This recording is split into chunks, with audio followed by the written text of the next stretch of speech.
Boa noite. Mais uma segunda-feira, mais um entrevistado no Painel Haddad, sempre às 8 horas da noite, na UOL TV e nas redes sociais.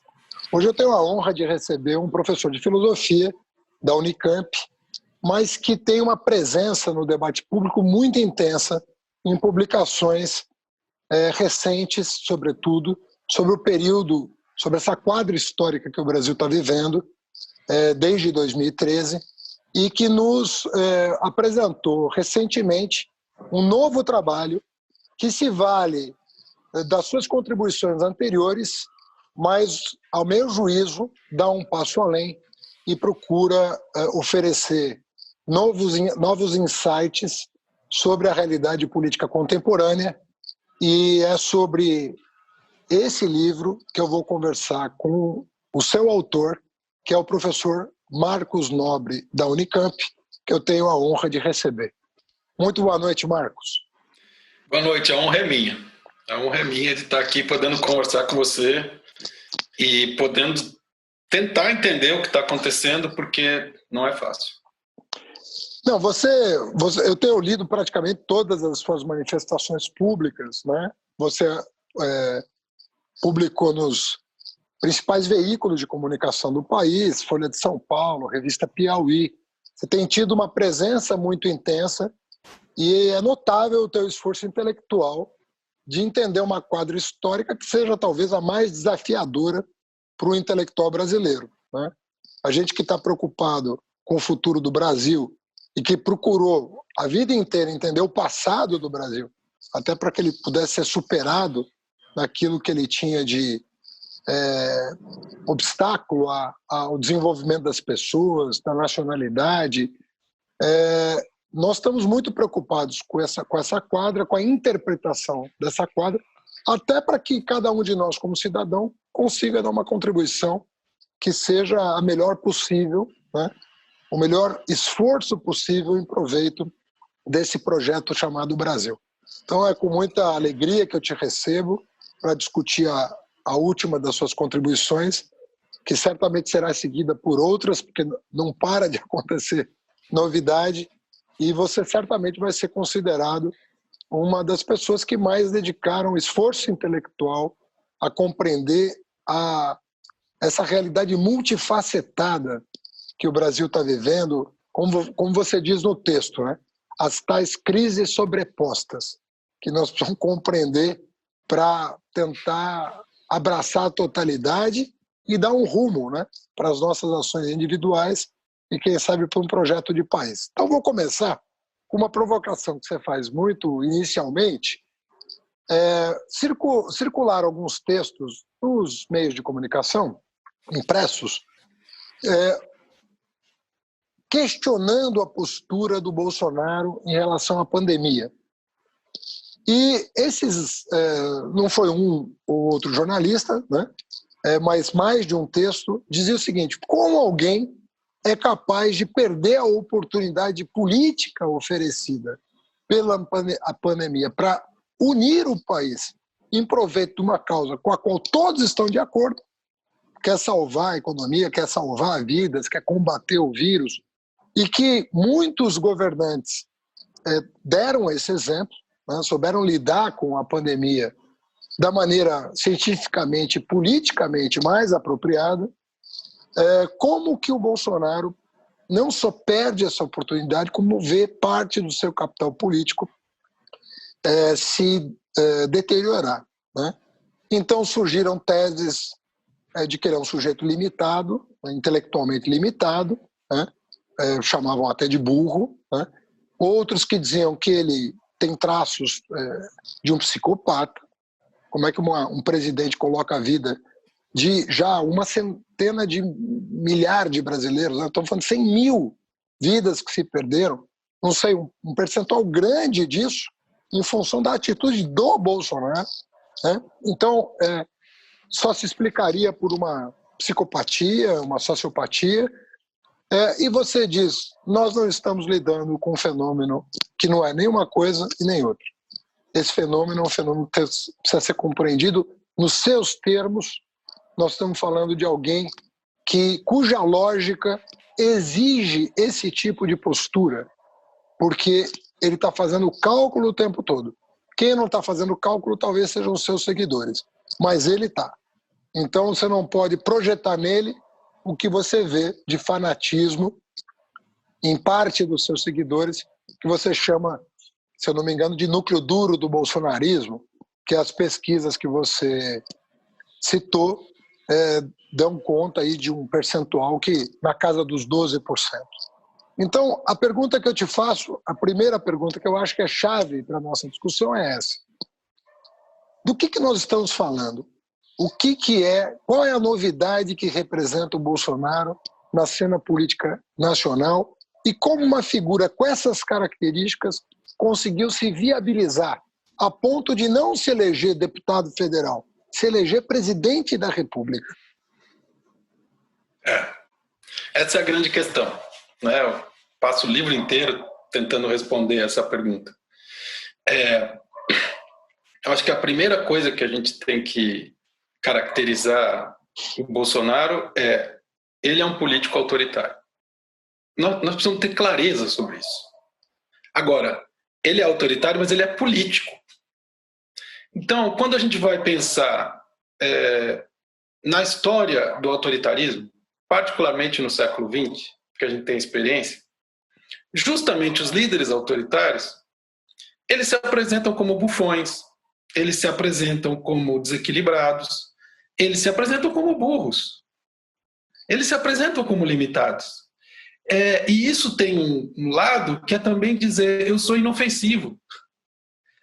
E tem um efeito que é você tomar a pessoa como inofensiva e falar assim, não é possível que esse sujeito dure um ano. Do Hitler, por exemplo, disseram, ele não dura 6 semanas. Né? Então, assim, é psicopata, é burro. Primeiro que, enfim, eu acho que nenhum de nós deveria ficar atribuindo isso a outras pessoas, porque como é que a gente vai ter critério para saber se a pessoa é psicopata ou se é boa? Qual é o critério? A outra coisa que eu diria não importa. O que me importa é que ele é político e que ele calcula. Se a pessoa, Bolsonaro, é isto ou aquilo, pouco me importa, e pouco importa para o país. Como você disse, Fernando, nós temos que pensar no país e no projeto de país. E o que ele está fazendo, muito claramente, primeiro, ele inventou uma coisa nova nesse país, que foi reunir todas as forças autoritárias que estavam dispersas, desde o fim da ditadura. Nós temos responsabilidade sobre isso. Porque essas forças autoritárias estão dispersas e hoje elas estão unidas, elas têm uma cara, elas têm um candidato e elas estão ganhando organicidade. E elas não vão embora fácil. Então ele fez isso. É a primeira coisa que eu acho que é extraordinária. E a segunda ele não só tornou orgânico esse autoritarismo disperso, mas ele quer ampliar isso. E em nenhum momento ele vai abrir mão do projeto autoritário dele. Então, assim, me cansa realmente as pessoas dizem, agora finalmente ele está domado, agora finalmente ele está enjaulado, ele vai ser um presidente normal. Não, não vai ser um presidente normal. Nunca. A chance que ele tiver de dar um golpe, a chance que ele tiver de implantar o autoritarismo, ele vai fazer. Então, assim, ou a gente leva isso a sério e tira a consequência, porque essa aqui é a questão. O pessoal pode até achar isso, mas não tira a consequência disso daí de dizer, bom, então peraí, o que está em risco é a democracia, é uma coisa um pouco mais séria. As pessoas falam isso. Mas o que eu acho extraordinário é que a maioria das pessoas que dizem que a democracia está em risco não toma o passo seguinte. Quer dizer, bom, então o campo democrático tem que se unir, porque nós estamos diante de uma ameaça muito grave. Né? Então, esse caminho todo que eu tentei fazer aqui, da sua pergunta, que é o livro todo, é como é que a gente sai de alguma coisa que é um político autoritário que chega ao poder depois de 35 anos de redemocratização, e, ao mesmo tempo, o que nós temos que fazer para barrar esse projeto autoritário. Então, assim, esse miolo é o livro. Né? É a nossa conversa de hoje. Só para que o nosso ouvinte saiba do que nós estamos falando de um livro chamado Ponto Final, né? A Guerra de Bolsonaro contra a Democracia, do professor Marcos Nobre, que foi publicado pela editora Todavia. Então, é um livro que está disponível, é um livro que, se você tem interesse pelo Brasil, você tem que ler, e você vai fazer isso em poucas horas, com muito interesse, como eu fiz na noite de ontem, para essa entrevista. Isso aqui é publicidade mesmo, não tem outro nome. Obrigado. Então, eu queria, a partir disso, entrar em temas que são mais específicos do teu livro, mas que, na minha opinião, revela uma contribuição que você está dando, até onde eu sei, inovadora, pela sua abordagem, e que vai implicar a todo o seu leitor uma reflexão sobre se concorda ou não com a tua abordagem em função do que você está propondo. Acho que tem dois assuntos, eu vou começar pelo primeiro, mas tem dois assuntos que me causaram muita perplexidade, a maneira como você construiu o argumento. E eu queria que quem estivesse nos ouvindo aqui tivesse a oportunidade de explorar isso. A primeira questão é você fala, olha, repetindo o que você acaba de dizer, o Bolsonaro, por alguma razão, ele vertebrou o pensamento de extrema-direita, ele encarnou, ele deu uma cara para isso. E a gente sabe pela história do Brasil que o que não falta no Brasil a vida inteira são pessoas extremistas, são pessoas muito conservadoras. A gente teve poucos momentos de luz no Brasil. Nós tivemos poucos momentos.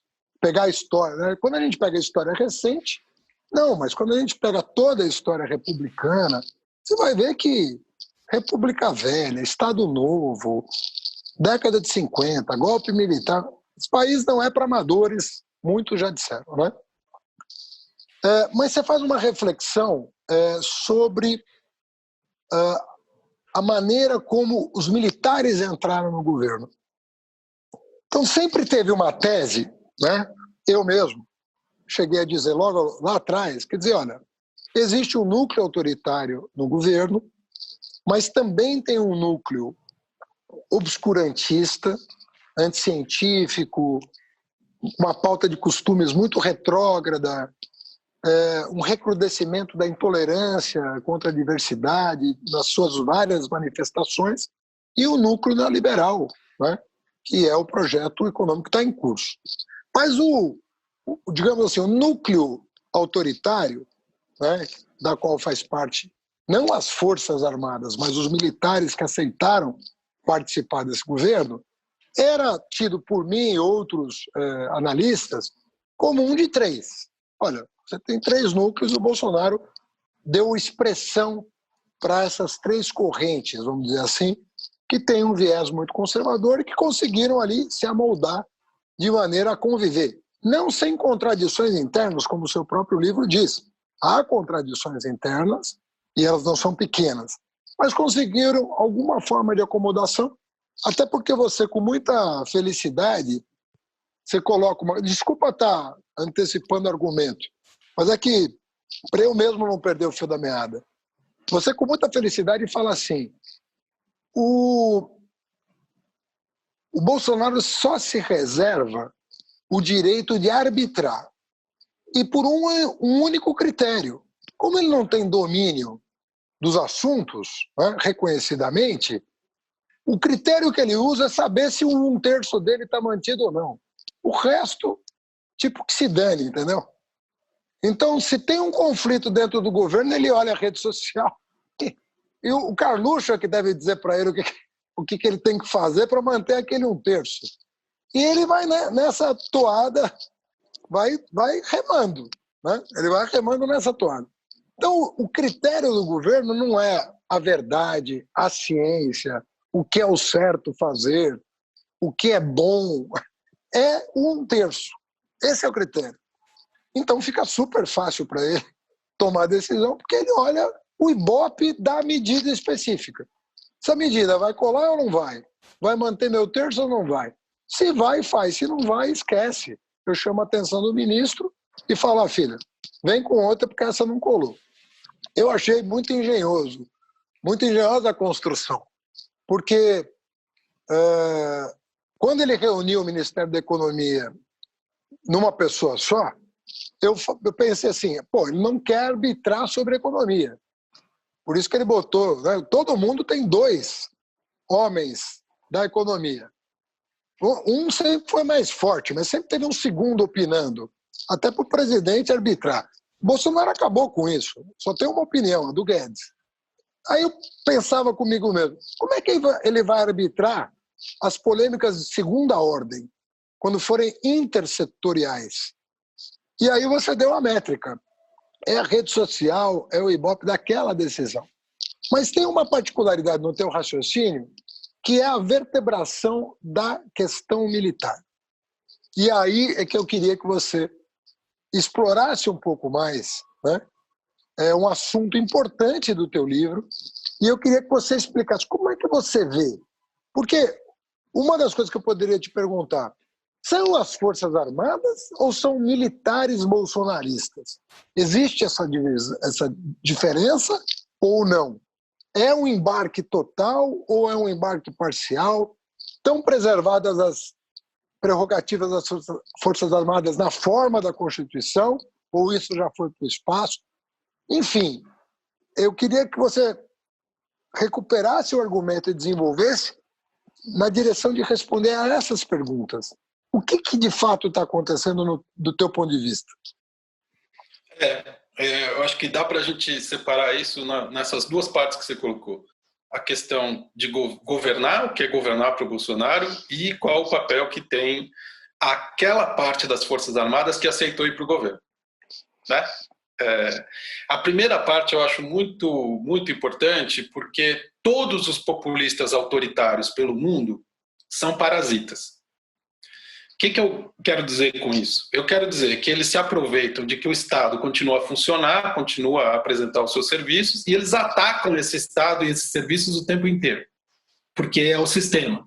Então, o populista autoritário ele não pode governar. É impossível para ele governar, porque ele está em campanha permanente, pelo menos na primeira etapa do projeto autoritário. Ou seja, em geral, você tem o clássico caso é o da Hungria. Né? Você usa o primeiro mandato para consolidar o autoritarismo no segundo, certo? Então, no primeiro mandato, você vai corroendo as instituições por dentro. No segundo mandato, você implanta o autoritarismo. Aí você governa de maneira autoritária. Ou seja, o Bolsonaro não consegue governar porque ele não aceita a democracia também. Né? Então, essas duas coisas estão muito, muito ligadas. Por isso, essa maneira que você teve de reproduzir o argumento, que se eu tivesse, tinha colocado no livro. Né? Exatamente. A questão é toda essa. Como a pretensão é reeleitoral, eu olho só para esse 1/3 de apoio que eu preciso para chegar no segundo turno em 22 e depois arrumar um inimigo odiento qualquer para dizer, olha, do outro lado está pior que eu, fica comigo. Né? E, ao mesmo tempo, vai tentando tornar orgânico esse 1/3 para ser autoritário. Porque não tem 1/3 de autoritário no Brasil, certo? Quer dizer, a última medida, que foi a do professor Reginaldo Prandi, chegou a 15% desse núcleo duro fanático, que é o que eu acho que é... Agora, é muito diferente quando você tem 15% de autoritários e 15% de autoritários organizados. Isso faz uma diferença enorme. Aí, qual que é o efeito disso? Como o Bolsonaro não governa, e como ele foi eleito por uma coalizão de conveniência, porque, no fundo, o que aconteceu? Todo mundo estava se sentindo excluído pelo sistema político. Todo mundo que estava achando que não tinha um lugar à mesa para decisão política se reuniu em torno da candidatura do Bolsonaro. Claro, existe o antipetismo? Existe. Mas a gente focar no antipetismo não resolve a questão. Porque teve realmente fatias importantes do eleitorado que se sentiam excluídas da política e que disseram, eu vou pegar um candidato antissistema. Inclusive, essa é uma coisa que eu queria te perguntar muito. O quanto que esse sistema e esse sentimento antissistema tão fortes no país hoje. Porque isso é determinante para a gente pensar o futuro, para a gente organizar. Aí o que acontece? Quando você tem esse tipo de coalizão de inconveniência, que você junta um ultraliberal no discurso, né? Porque na Fiesp ele não mexe. Um ultraliberal. Você junta uma porção importante do eleitorado evangélico. Você junta o lavajatismo. Você faz uma coalizão que é de conveniência. Aí você entrega um feudo para cada um. Você entrega um feudo para o agronegócio, você entrega um feudo para o economista ultraliberal, etc. Acontece que, bom, aí a sua experiência é muito maior que a minha é só teórica. Você não consegue coordenar um governo quando você tem feudo. Ué, não tem como. Como é que você vai fazer a política do meio ambiente? Bom, falar nisso é até um absurdo ter um ministro desse, mas como é que você vai coordenar a política do meio ambiente com a do Ministério da Saúde, com a do Ministério da Educação e ver que aquilo tem que haver com a defesa do país, com o Ministério da Defesa? Você precisa ter uma agenda transversal, uma coordenação. Quando você tem feudo, isso é impossível. E aí é o papel que entra, eu acho, essencial dos militares que aceitaram ir ao governo. Eles aceitaram ir ao governo porque eles têm a pretensão de fazer esse papel transversal de organização do governo. E, para isso, eles precisam desfazer os feudos. Eles precisam desfazer os feudos para conseguir fazer esse papel. Porque como o Bolsonaro não tem um partido, quem fazia isso antes do Bolsonaro ser eleito eram partidos. Em geral, o partido que ganhava a eleição presidencial e os seus aliados mais próximos faziam essa espinha dorsal do governo, certo? Tanto faziam isso que tinham que colocar os melhores quadros para fazer isso, e esses quadros não podiam ser candidatos, o que atrapalhava eleitoralmente buscar voto. Você tem um efeito aí de terceirização da busca de voto que é grave. Aí os militares viram a pandemia como uma grande oportunidade de acabar com os feudos. Então, eles foram decisivos para mandar o Moro embora. Eles fizeram o tal do pró-Brasil, que é para dizer para o Guedes, olha, você não manda mais, certo? O Mourão toma a Amazônia, para dizer que o cara do meio ambiente não está mais falando. Então, assim, eles realmente se colocaram... Na saúde, né? Na saúde. Então, assim, dois ministros demitidos, né? E uma pelada lá, né? Exatamente. Né? Então, eles se colocaram nesse papel, né, de vertebrar um governo que era invertebrado, que era feudalizado, certo? Agora, vão conseguir desempenhar o papel que partidos desempenharam antes? Eles perceberam que não iam conseguir sozinhos. Então, esses militares que aceitaram ir para o governo, depois a gente discute, eu acho, as Forças Armadas, que é mais complicado. Falaram, a gente precisa do Centrão. Então, tem uma coisa em que os interesses do Bolsonaro e os interesses desses militares que foram para o governo coincidem. Coincidiram em todas essas coisas. Né? Coincidiram no fato de que o Bolsonaro precisa do Centrão para não sofrer o impeachment. Coincidiram no fato de que eles queriam acabar com o feudo do Moro e o Bolsonaro queria ter controle sobre a Polícia Federal, porque no momento de fragilidade, como ele sabia que ia enfrentar com a pandemia, você não pode deixar a Polícia Federal na mão de alguém que não é 100% seu aliado, que é um aliado, né, que pode se virar contra você porque é candidato também. Né? Então, você tem a montagem de um governo de guerra que serve ao Bolsonaro, aos interesses pessoais dele, da família dele, interessa aos militares porque coordena, interessa ao eleitorado evangélico que continua lá porque ampliou também o seu espaço e interessa ao Centrão. Né? Agora, a questão é a seguinte, como você faz essa operação sem ser estelionato eleitoral, se você é um candidato antissistema? Essa novela curtinha, vai ser uma minissérie, que eu acho que a gente vai ver no próximo ano. Quer dizer, como é que o Bolsonaro vai fazer para dizer para a sua base, olha, eu fiz um acordo com o Centrão, mas eu continuo antissistema. Que é o que ele está tentando montar agora. O que não é fácil, né? Agora, chamar esse cara de burro, você pode chamar de criminoso, você pode chamar tudo que você quiser, mas ele está agindo na lógica da política dele. Agora, é evidente que para nós é repugnante. Mas o problema da análise política é esse, né? Você tem que se colocar no lugar de quem está lá para poder fazer a análise. Qual é o espaço lógico que ele tem? Quais são as opções que ele tem, dado o lugar onde ele está e as estruturas? Tá certo?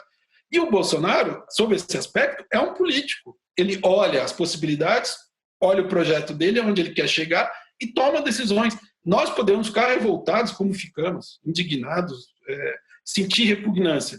Mas isso não deve nos impedir de tentar entendê-lo, porque entender o Bolsonaro também é entender uma parte do nosso país. Nós precisamos saber que existe base social para esse tipo de atitude. Nós precisamos compreender, não podemos tentar dizer isso não existe. Né? Ou ele é louco, ele é burro e vamos virar a página. Não, nós precisamos entender o que aconteceu. Inclusive para poder superar o Bolsonaro. Porque assim, se a gente for simplesmente dizer, não, vamos tirar o Bolsonaro, o problema vai continuar. Certo? Sim. Então, essa é a minha impressão. Agora, não sei, sobre as Forças Armadas, aí a gente merecia um capítulo à parte, né? Eu acho. Da coisa. Se você puder contar um pouco da coisa da experiência de gestão transversal de governo, como que faz, se esse argumento fez sentido para você. Não, eu tô te acompanhando, né? Mas você vê, porque eu sei que é uma pergunta difícil de responder, porque concretamente isso tem pouca publicidade. A gente não sabe exatamente o que se passa, não é? Então é mais uma sensação, uma impressão do que outra coisa. Eu mesmo fico ávido por informações que eu não consigo obter. Então você vai atrás das informações e não obtém. Depois eu fui ler a história das Forças Armadas no Brasil para tentar entender, a partir do passado, o que poderia estar acontecendo agora, né? Então, Zé Murilo de Carvalho tem um livro importante. Várias pessoas tentaram decifrar o enigma do papel das Forças Armadas no país, basicamente desde a Guerra do Paraguai, né? Aí, culminando com a proclamação da República e de lá para cá, em vários episódios importantes da vida nacional. Mas a minha pergunta, até em função desse histórico, é se essas declarações dos comandantes de que vão cumprir a Constituição, né, essa tentativa que alguns juristas absurdos, né, assim, nem sei se mereceriam ser chamados assim, quiseram dar do artigo 142, sobre uma espécie de poder moderador implícito, né, que não existe desde a Constituição de 91, desde a Constituição Republicana. Se isso, o que faz crer a você? Porque uma coisa é você ter uma figura autoritária na presidência da República. Outra coisa é quando uma instituição armada dá respaldo para uma aventura autoritária. A minha pergunta é, como observador, né, do passado, né, que você conhece a história do Brasil, e com as informações precárias que nós temos do presente, é possível se fiar nas declarações dos comandantes de que uma coisa é uma coisa, outra coisa é outra coisa? Ou seja, os militares que toparam participar do governo deveriam estar, inclusive, na reserva. E em duas situações do teu livro, você bota entre parênteses, na ativa, que está na ativa. Ou seja, você chama a atenção do teu leitor para o seguinte, isso não deveria estar acontecendo. Um cara da ativa ser ministro de Estado. Então você está chamando a atenção no teu livro para essa dimensão do problema. Então a pergunta é, o que você colocou entre parênteses, em duas frases, é para a gente reagir como? Olha, na verdade, quando estou querendo dizer isso, eu estou querendo julgar as Forças Armadas brasileiras pelos critérios delas mesmas. Ou seja, eu não estou inventando um critério. Quer dizer, esse movimento que você descreve desde a Guerra do Paraguai, né, dizer assim, a partir daquele momento, as Forças Armadas não saem mais da política no Brasil. Né? Mas o que acontece em 64 especificamente? Em 64, Castelo Branco faz uma reforma importante das Forças Armadas, porque ele diz, bom, agora nós chegamos ao poder diretamente. E não foi de maneira democrática. Então, ou a gente consegue separar as coisas, ou a gente vai ter um modelo, por exemplo, como você sabe, tem em vários outros países, em que os militares começam a participar da economia, começam a participar de outras instituições e começam a dominar, de fato, a política. Ele falou, se eu fizer isso, acabaram-se as Forças Armadas. Porque daí elas se tornam partícipes do condomínio de poder. num sentido muito mais profundo, porque os interesses dela se misturam a interesses econômicos. Aí não vai ter mais saída. Ele fez essa medida.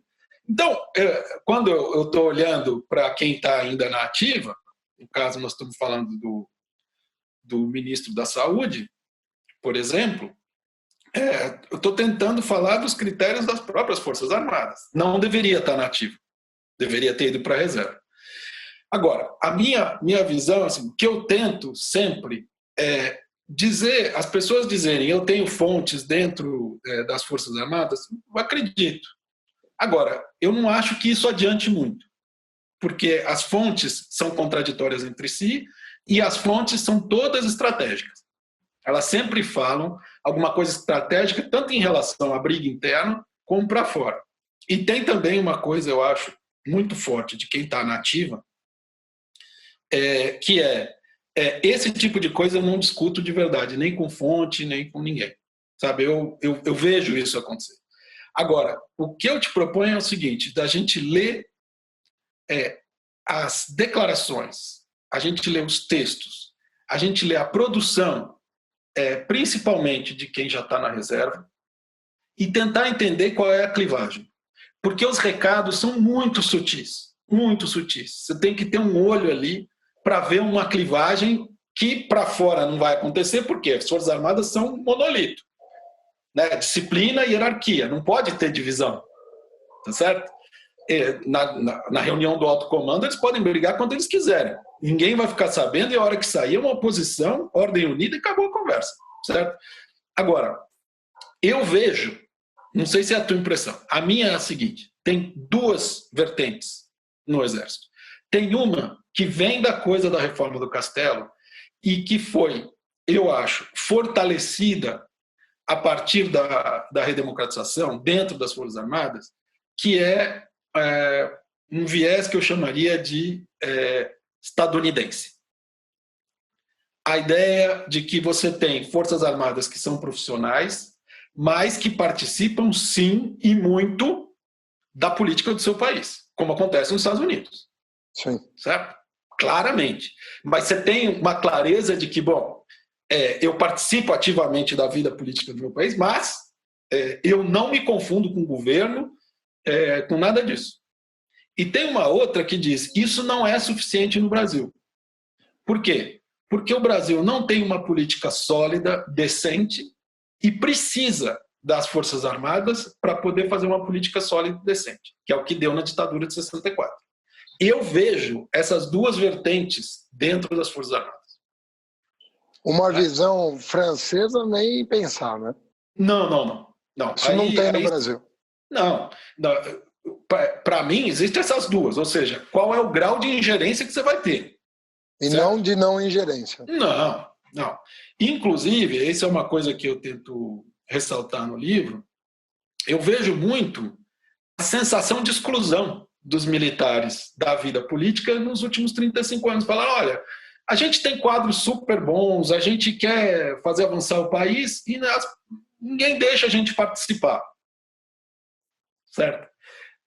Daí você olha, bom, podemos discutir todas as premissas, mas nesse tipo de análise política que a gente faz, a gente tenta entender o que o ator pensa, como é que ele vê a política, porque senão eu não consigo entender o resultado, se eu não consigo entender o que ele quer. Então, eu vejo essas duas vertentes. Por isso é que o comandante Pujol, para mim, representa essa vertente estadunidense de maneira muito clara. Né? E quem foi para o governo Bolsonaro? A vertente que é a vertente que deu em 64. Certo? Falando da cúpula, né? Porque como nós estamos falando de alguma coisa como 3 mil militares, nem todo mundo ali tem a mesma concepção, etc. E tal. Mas eu vejo essas duas vertentes. E eu vejo que tem uma que é essa que pode olhar para os Estados Unidos e dizer assim, o comandante que jogou gás em manifestante para o Trump poder andar na rua pediu desculpa. O ministro da Defesa dos Estados Unidos foi na Casa Branca dar uma conferência de imprensa para dizer nós não vamos operar como tropa do presidente. Não vamos fazer isso. Então, veja, Isso, se a gente tivesse alguma coisa semelhante no Brasil, semelhante, esse seria um avanço gigantesco. Nós temos aqui um ministro da Defesa que sobrevoa ato que quer fechar o Congresso e o STF. Sim. Isso é muito grave. Muito grave. Né? Então, agora, eu continuo achando que existe essa divisão nas Forças Armadas e continuo achando que elas não estão embarcadas no projeto autoritário do Bolsonaro, que semana passada, sei lá, alguns dias atrás, andou no carro do Médici, que o general Emílio Garrastazu Médici doou à cidade de Bagé depois que saiu da presidência da República, para dizer, olha, isso aqui é que era um governo bom. O pior governo da ditadura, o governo mais sanguinário. Então, assim, nós estamos falando disso, vamos dizer com clareza, né, as coisas, e vamos tomar as medidas. Agora, é importante que a gente tenha uma análise dentro das Forças Armadas, pode ser que eu esteja errado. Mas, se existe essa clivagem, existe uma clivagem que é nossa aliada, uma vertente, uma ala que é nossa aliada, que não quer embarcar num projeto ditatorial, certo? E eu acho que essas pontes têm que ser estabelecidas com essa parte que não quer, de novo, uma mistura das Forças Armadas com uma ditadura. Eu acho que são aliados potenciais. É minha visão. Você já tocou nesse assunto, mas como eu falei que eu tinha duas questões assim, estruturais para te perguntar, eu vou voltar à segunda que eu não perguntei, que é justamente sobre o Centrão. Né? Assim, do meu ponto de vista, eu posso estar simplificando um pouco, mas o Centrão, para mim, é uma espécie de... Sabe quando se usava a expressão lumpenproletariado para se referir à putrefação do antigo regime? Não se falava... O lumpenproletariado, originalmente, ele não era pensado como uma categoria moderna. Ele era pensado como uma categoria que se remetia à putrefação do velho, que não tinha sido, de alguma maneira, absorvido pela modernidade. E não do que a modernidade ela própria produz de exclusão. Portanto, era um conceito que olhava mais para trás do que para frente. Eu estou dizendo isso porque me ocorre dizer que, de certa maneira, o que a gente chama de Centrão era um pouco fruto da putrefação dos partidos que davam sustentação para o regime militar, né? Inclusive setores do MDB, não só. Embora a oposição estivesse no MDB, tinha lá uma cauda longa ali de gente que estava figurando ali, que não tinha compromisso com redemocratizar o país.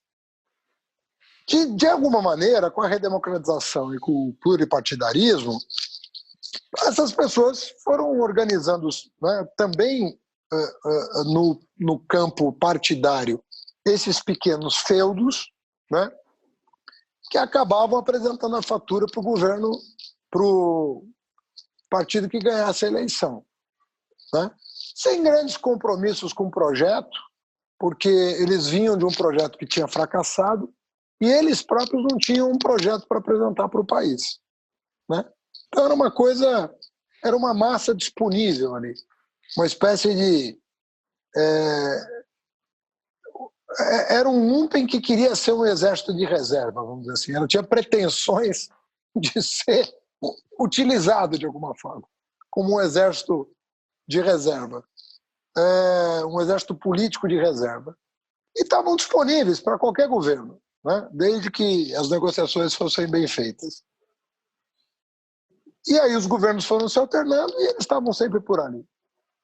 E como o país também é federativo, as contradições interfederativas do posicionamento desses grupos, então, é um negócio absurdo, né? Eu fico me perguntando o seguinte: como essa extrema-direita se rearticula em torno desse mundo velho que se reapresenta, né? o Heleno foi desse mundo. Muita gente que está com o Bolsonaro era, inclusive, do porão daquele regime. Nem era figura de proa, era do porão. Eu fico me perguntando se o Centrão encontrou sua vocação. Porque você não chega a dizer isso. Por isso que a pergunta é, você quase diz, né, mas você é mais sutil. Você fala, não, tem aqui uma combinação de interesses e isso deu uma liga, está dando uma liga. Até você recupera o sambinha do Heleno para dizer o que ele pensa do Centrão. E aí você fala, olha, não é uma aproximação conveniente, mas você não arrisca dizer que é uma coisa que pode se tornar mais estrutural. Então eu queria que você nos situasse. O que é essa? Eu cheguei, cheguei na porta. A sua descrição é a descrição daquilo que eu chamei de PMDBismo. Por Sim. isso, inclusive, que você falou, setores do PMDB e tal. O PMDBismo é isso, né? Agora, especificamente em relação ao moderno e ao arcaico, nós dois fomos formados numa escola em que o moderno e o arcaico estão sempre misturados, né? E que a gente não consegue separar. Então, quando a gente olha o Fábio Faria, a gente vê exatamente isso, né? Porque tem um lado que é absolutamente moderno, né? E vai para o Ministério das Comunicações, ainda por cima, e tem outro lado extremamente arcaico. Então, essas duas coisas estão misturadas. Essa tua observação é algo que eu cheguei no limiar. Eu cheguei na soleira da porta e eu disse o seguinte: o que o Bolsonaro tem a oferecer ao Congresso e às forças políticas organizadas? Ele tem a oferecer a democracia da ditadura. Aí você fala, não, mas peraí, democracia da ditadura não faz o menor sentido. Sim, mas para o Bolsonaro, a ditadura foi democrática. Então, o que ele teria a oferecer a esses partidos é uma volta. Dizer, olha, o que vocês tiveram lá, vocês vão ter comigo. Não tem razão para vocês ficarem nesse negócio de briga, eleição dá um mau trabalho. Então a gente faz um negócio que é uma eleição meio fake, em que de vez em quando a gente vai medindo a temperatura da população, quando o MDB ganha a gente inventa um jeito do MDB perder, esse tipo de coisa, é isso que ele está propondo. E para essa velha arena, que é o partido que ele próprio queria lançar, né, é uma proposta razoável. Uma proposta razoável, ele conseguiria convencer uma boa parte. Então, acho que você tem toda a razão. Acho que, de fato, ele tem uma proposta a fazer ao Congresso, né? Não precisa fechar. É só funcionar como funcionou, né? De maneira absolutamente antidemocrática. Porque o Bolsonaro vê a história brasileira de uma maneira completamente diferente da nossa. A gente fala, no pós-guerra, em democratização, e a gente fala, depois de 85, redemocratização. Ele fala, existiu o melhor governo de todos, que foi o regime militar, vai falar ditadura, em 64, e depois existe uma ruptura péssima, que é esse negócio chamado redemocratização, que estragou o país, que estava indo muito bem. E agora o que eu vou fazer? Eu vou refazer o governo de 60. Entende? Ele conta a história de outro jeito. E se a gente não compreende que ele também tem um jeito de contar a história, a gente não entende até onde ele quer chegar. Então, sem dúvida que o Centrão tem esse pedigree todo que você falou. Agora, o Centrão também são muitos. Porque quando a democracia dura, você tem um efeito muito grande na população, você tem um efeito muito grande no próprio sistema político. A pessoa está olhando e falando, peraí, o ditador vai ser o Bolsonaro? Peraí.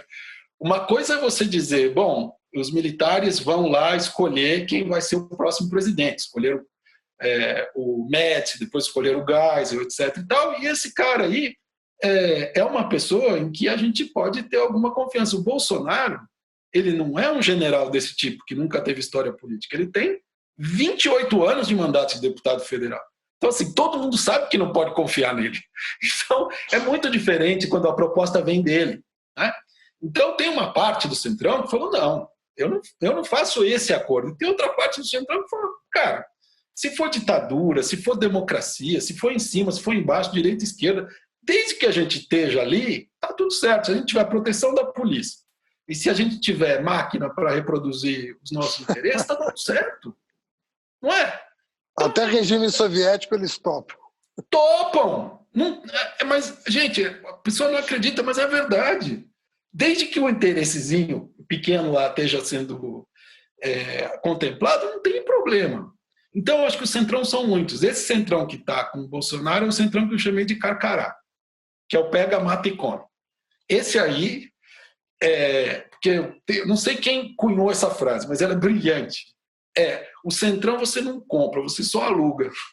Então, é brilhante essa frase. Então é assim, não, mas o governo Bolsonaro vai caminhar para a inviabilidade e tal. Eu falei, bom, mas quando? Não sei, daqui a um ano. Pô, 1 ano de cargo, com eleição municipal no meio, com presidência da Câmara, com eleição para a presidência da Câmara no meio, pô, momento crucial, fico aí 1 ano. Não, mas e depois? Depois tem o próximo governo. E a gente continua, né? Então, acho que tem pelo teu arranjo, assim, me permita uma inferência aí. Pelo teu arranjo, esses militares bolsonaristas que toparam o projeto estão fazendo o papel do partido hegemônico e estão buscando o apoio que os partidos hegemônicos do passado buscavam no Congresso para fechar a conta da base de sustentação. Exatamente. Por isso que eu coloco, por isso que eu coloco o partido militar entre aspas. Sim. Porque ele está fazendo às vezes, né? Exato. Exatamente. Só que eles sabem que eles precisam de um negócio chamado voto. Eles sabem que eles precisam... Aí é com o centrão, né? Então, assim, qual é a primeira coisa que o Bolsonaro faz? Ele vai com o Ciro Nogueira. Ele escolheu o cara certo para ir no lugar certo, né? Claro, o que ele fez? Produziu de novo aglomeração, contaminou não sei quantas pessoas, tudo de novo. Vendeu cloroquina, vendeu comprimido de cloroquina. De novo. Então, sabe? Agora, a nossa responsabilidade é muito grande, porque o campo democrático não conseguiu minimamente se unir. Não conseguiu por quê? Porque no meio de uma ameaça como essa, está fazendo cálculo eleitoral. Fazendo cálculo eleitoral no meio de uma crise desse tamanho. Você olha e você fala, bom, nós perdemos uma oportunidade de formar a Frente Ampla nesse primeiro semestre. Nós vamos perder de novo essa oportunidade, porque agora vão dizer, tem eleição municipal, tem eleição para a presidência da Câmara. Tá, tudo bem. Mas em março de 2021, nós vamos perder essa chance de novo? De fazer uma frente ampla para defender a democracia? Nós vamos perder essa chance outra vez? Nós vamos deixar o Bolsonaro se levantar do chão? Nós vamos dar a chance para ele de continuar mantendo vivo esse projeto autoritário? Isso é uma irresponsabilidade no nível... sabe, é uma coisa que eu não me conformo, porque partido, para mim, que tenho a idade que tenho, era uma coisa que dirigia, que dava rumo, que dava direção, que dizia para onde a gente devia ir. Não é? E hoje os partidos, eles ou estão fazendo negócio, ou eles estão reagindo e estão passivos, completamente passivos a uma situação de enorme perigo e ameaça, sabe? Isso é uma coisa triste de ver. Triste. Marcos, eu tenho mais 2 perguntas para você que tem a ver, tem a ver com o que você está falando agora, então não quero perder o fio da meada. Eu senti uma ausência no livro que eu reputo deliberada, porque eu sei com quem que eu estou falando. Então, e eu fiquei me perguntando, eu não consegui responder a pergunta do porquê, sabe? Que é o seguinte, você deliberadamente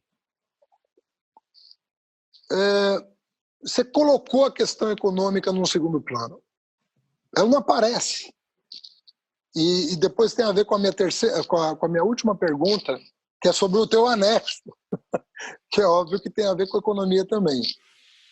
O que você quer dizer com isso? Bom, você conhece, vamos dizer assim, tem 2 escolas na ciência política contemporânea para explicar os fenômenos atuais, né?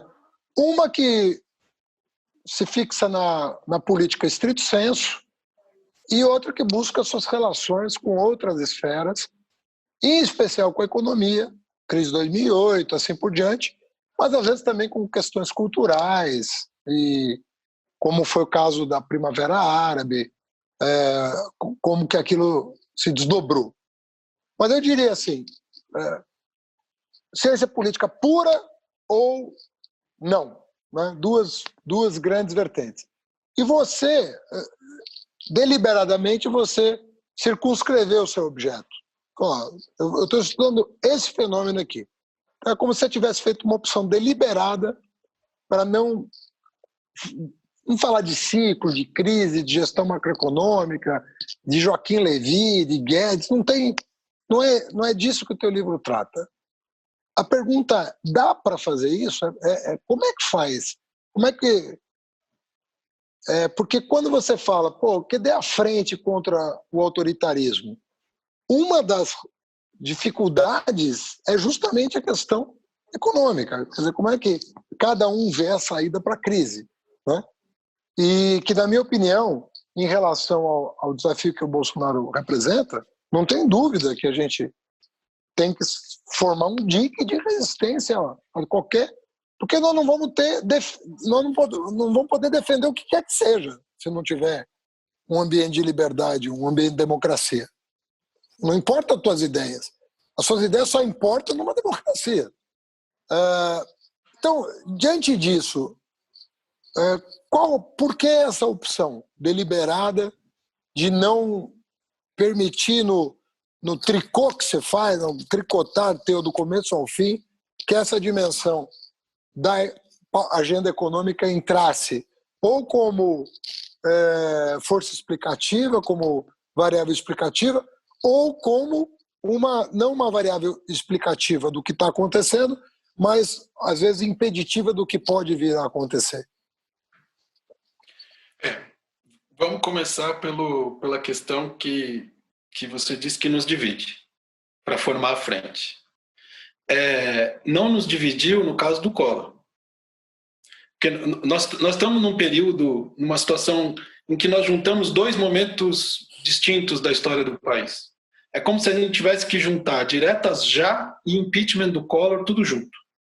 Porque eu não vejo outra palavra de ordem possível para esse país a não ser o impeachment do Bolsonaro. Agora, isso é uma coisa que tem que ser construída, que demora, não é do dia para a noite, certo? É um horizonte que a gente tem que ter. Se um país afasta um presidente, supostamente porque cometeu atos de corrupção, se afasta uma presidente porque supostamente cometeu um negócio chamado pedalada fiscal, vai passar incólume um sujeito golpista que colocou milhares de vidas em risco? É isso que nós estamos querendo dizer? Que nós vamos ser lenientes com isso? É muito grave a responsabilidade. Aí você diz, bom, no impeachment do Collor, o que aconteceu? Não teve acordo sobre a pauta econômica. O acordo que teve foi, não pode ser um governo de continuidade. Esse foi o grande acordo. O grande acordo foi, não vai poder ser um governo populista, como foi o governo Collor, não vai poder ter a política econômica que teve o governo Collor, não vai poder continuar destruindo as instituições como o governo Collor destruiu. Embrafilme, só para dar um exemplo. Né? Tudo. CAPES, não pode ser destrutivo. Tudo. Então, assim, o nosso momento é igual. Essa frente tem que se formar para dizer não vai ser um governo de continuidade. Mas não significa que todas as forças vão participar desse governo. Claro que não. Certo? Eu posso apoiar o impeachment e dizer, olha, eu não quero tomar parte nisso. Agora, eu quero negociar o que esse governo não vai ser. E isso é perfeitamente possível. Por que não é possível? Porque nós estamos fazendo cálculo eleitoral. O que é uma insanidade. Você fazer cálculo a própria democracia está em risco. Mas é nesse ponto que nós chegamos. A autodestruição da nossa vida política nos levou a esse impasse. Né? Então você fala, mas como é que forma a frente com todas as divergências, etc. E tal? Eu falo, frente não é uma coisa bonitinha, que a gente sai se abraçando. Frente, você mete o dedo na cara do outro e fala, você me deu um golpe, vai acontecer de novo. Nós temos que restabelecer as regras da convivência política. Né? Essa é a minha opinião sobre a questão da frente. Eu acho que é perfeitamente possível fazê-lo se tiver um mínimo de visão da gravidade da situação. Todo mundo fala que é grave, mas não tira consequência. E isso que eu acho que é o mais grave. Agora, sobre a questão da economia, então. Primeiro, eu não me considero competente para falar sobre isso, certo? Então, todas as minhas análises, eu tento sempre trazer os elementos econômicos que eu acho que eu consigo dominar das minhas leituras e da história do país. Nesse caso específico, eu não sei se é a tua impressão também. Eu acho que está nos faltando, ou pelo menos a minha ignorância é muito grande nesse aspecto, sínteses capazes de nos dizer o que aconteceu nos últimos 5 anos nesse país. Sínteses que possam nos dizer, de fato, sentar, o que foi realmente aprovado no Congresso? O que realmente aconteceu na economia nesse período de tragédia? E o que efetivamente está sendo feito? Porque uma coisa é um discurso ultraliberal, a outra coisa é o que está sendo efetivamente feito. E o que está mudando na economia? Então, eu sinto falta disso. Eu sei que a gente sabe muita coisa, sobre a desigualdade, o efeito sobre a desigualdade que tem isso, etc. Mas eu acho que a gente sabe muito pouco sobre como política e economia estão ligadas, como elas estão conectadas no Brasil. E eu acho que essa é uma coisa que eu vejo mundialmente.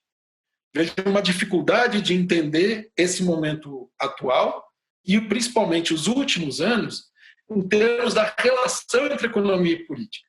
As duas coisas estão andando separadas e nós estamos com dificuldade de juntar. Eu, particularmente, estou com dificuldade de juntar. E tem um outro efeito que é o seguinte: nós sabemos que o pós-pandemia vai ser um momento de altíssima inovação. Que nós vamos mudar e nós vamos mudar muito rápido. Que é quando, claro, que pandemia não é guerra, porque não tem destruição de força produtiva da mesma maneira. Embora tenha destruição de vidas e tenha destruição de formas de vida. Mas nós sabemos que vem um salto.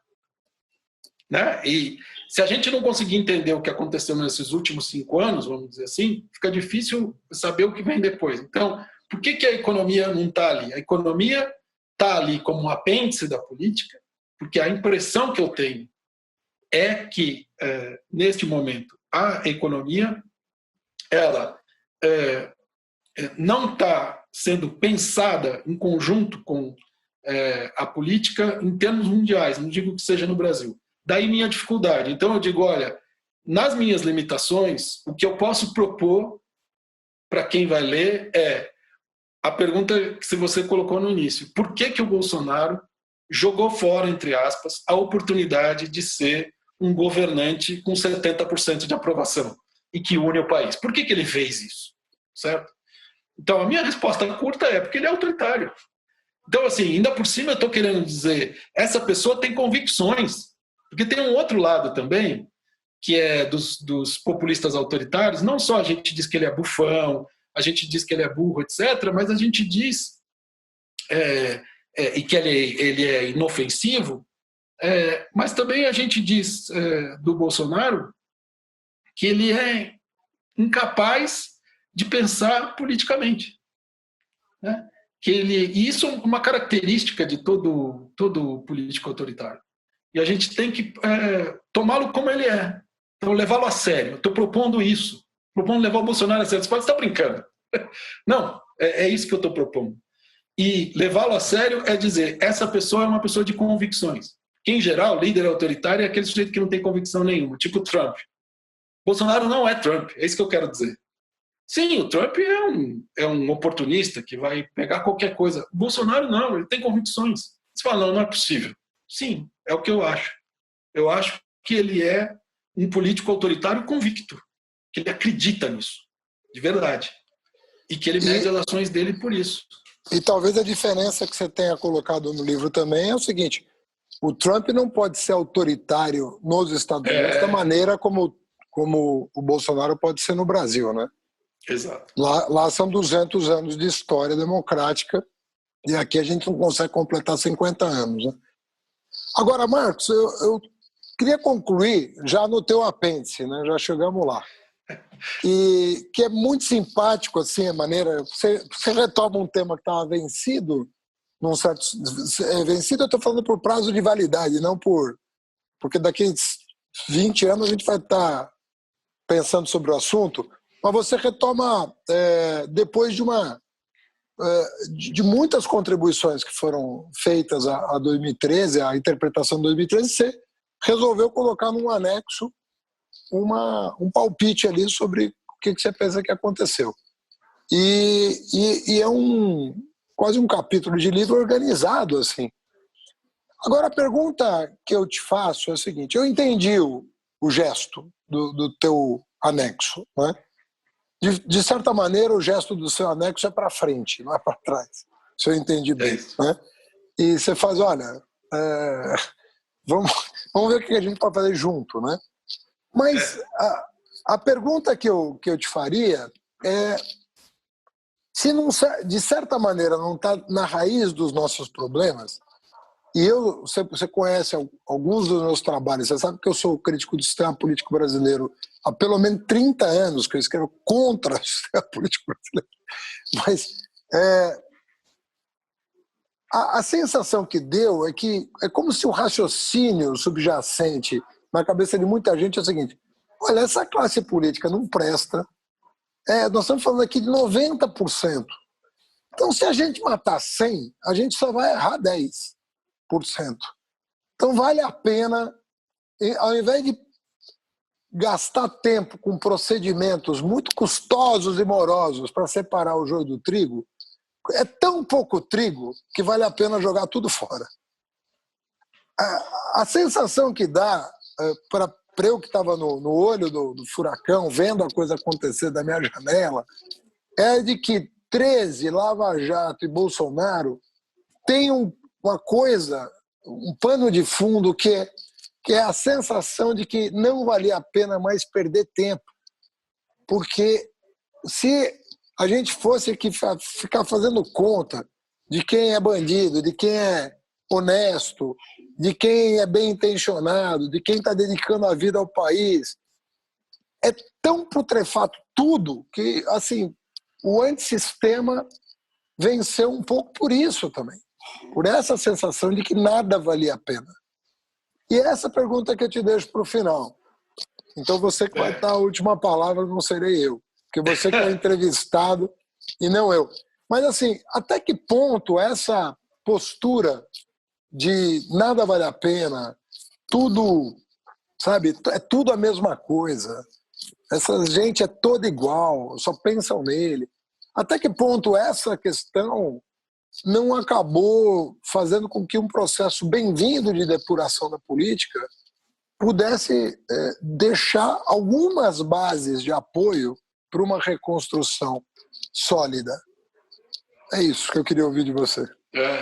Todo o meu esforço no livro, e especialmente nesse anexo, foi para tentar juntar essas duas partes que eu acho que estão cindidas faz um tempo. Né? Então, o que eu tento dizer o sistema político operava há muito tempo da mesma maneira.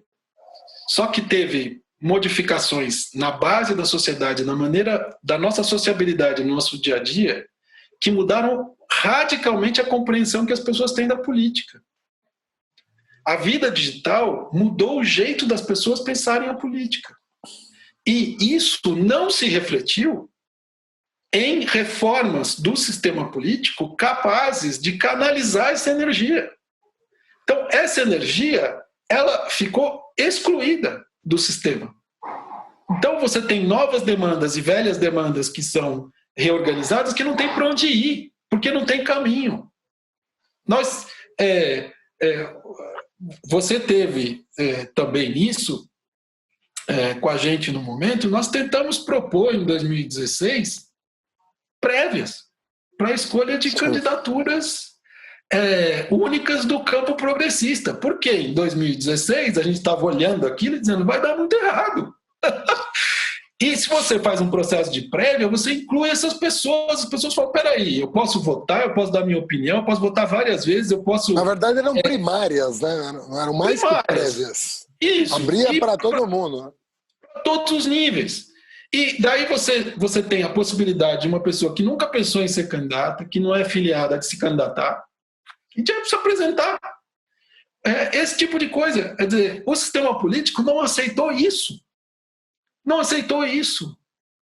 Então, você tem um fechamento do sistema político e essa energia ela vai para o pior lugar possível. Vai parar, por exemplo, na Lava Jato. A Lava Jato promete o quê? O sistema político é desse jeito que você falou aí mesmo. Ninguém presta, ele não vai nunca se autorreformar, então nós vamos fazer a reforma por vocês. O que é mentira, porque não pode fazer.